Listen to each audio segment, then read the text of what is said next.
UP के रोचक समाचार के बारे में आप क्या कहना चाहेंगे?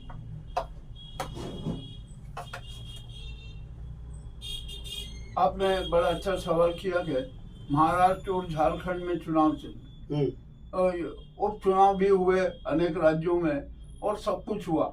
इसी घटना चक्र में यूपी में बड़े रोचक हादसे हुए।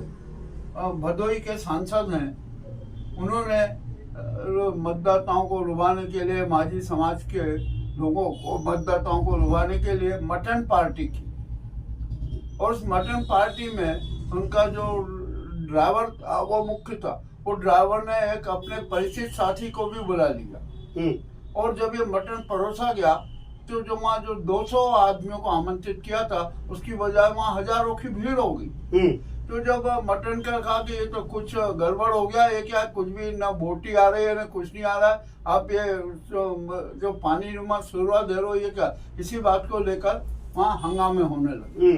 और जो आदमी परोस रहा था, उसको उनके ड्राइवर ने जिसको आमंत्रित किया था, वो भड़क उठा कि उसने कहा कि इसमें तो बोटी भी नहीं है, ये क्यों आप हमें बेवकूफ बना रहे हो। बस इसी बात को लेकर बहुत वहाँ दंगा फसाद हो गया। लोग आपस में भिड़े, लोगों ने खाना फेंक दिया, कटोरियां फेंक दी, और भी अनेक प्रकार के हादसे हुए।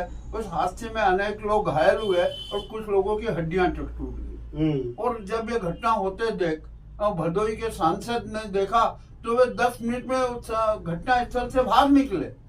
अरे ये भी एक बड़ी विचित्र बात है। क्या सांसद लोगों को देखा कि कहीं ऐसा ना हो कि ये कटोरियां मेरे ऊपर भी फेंक दी जाए, मेरे पे ही हमला हो जाए। ये एक बड़ी रोचक घटना हुई है। और जो राम भक्त हैं, जो अपने आप को शुद्ध शाकाहारी कहते हैं, और जो भी कुछ भी कहते हैं, वो इस प्रकार की मटन पार्टी देते हैं, ये अपने आप में हमारे लोकतंत्र के लिए कलंक है। और ये ऐसी बात नहीं कि ये भदोही में हुआ है, यूपी में और अन्य प्रदेशों में भी ऐसा होता है कि ये सामूहिक भोज देते हैं। कहीं बिरयानी की पार्टी होती है, कहीं मिठाइयों की पार्टी होती है, ऐसी पार्टियां होती है। ऐसा करना चाहिए इन लोगों को? नहीं, ये करना नहीं चाहिए। मगर हमारा यहाँ का चुनाव आयोग तो धृतराष्ट्र है, और जो नाजी से सरकार का पिट्टू है, उनका एक तोता है, वो उसको ये बात ध्यान में नहीं आई। मैं तो कह रहा हूँ कि जो भदोही के सांसद है, उस पर कार्रवाई करना चाहिए कि आपने ये लोकतंत्र के विरोधी और चुनाव आचार संहिता के विरोधी ये काम क्यों किया।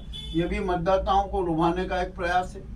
आइए अभी एक यूपी की एक और दूसरी घटना बताता हूँ आपको कि यूपी की में नौकरियों में भी आजकल बड़ी धांधली चल रही है। आदित्यनाथ और जो उनके जो गैंग है, वो अपने अपने चेहरों को सरकारी नौकरियां दे रहे हैं। जब ये मामला हुआ तो मामला हाई कोर्ट में गया। हाई कोर्ट ने भी इस प्रथा पर बहुत ही कड़ा ऐतराज जताया। उन्होंने कहा जब आप अपने अपने वालों को भर्ती कर लोगे तो वे बेचारे दूसरे लोग हैं जो योग्य हैं, ये कहाँ जाएंगे, उनको कैसे नौकरियां मिलेगी। इस बात को लेकर आदित्यनाथ सरकार को हाई कोर्ट ने नोटिस जारी किया कि इस प्रकार आपने कितनी अवैध नियुक्तियां की है, उसका हमें संपूर्ण विवरण दो। और जब इस घटना के बाद तो छात्र और भड़क गए। जो पीएचसी के छात्र थे, प्रयाग में कितना बड़ा, हजारों छात्र जो सड़कों पर बैठे थे, उनमें तो और जोश आ गया कि ये इस प्रकार का हमारे साथ अन्याय हो रहा है। तो आदित्यनाथ सरकार की सबसे बड़ी गलती हुई, जो कि हाई कोर्ट ने भी पकड़ी, और हाई कोर्ट भी इस केस से बहुत नाराज है।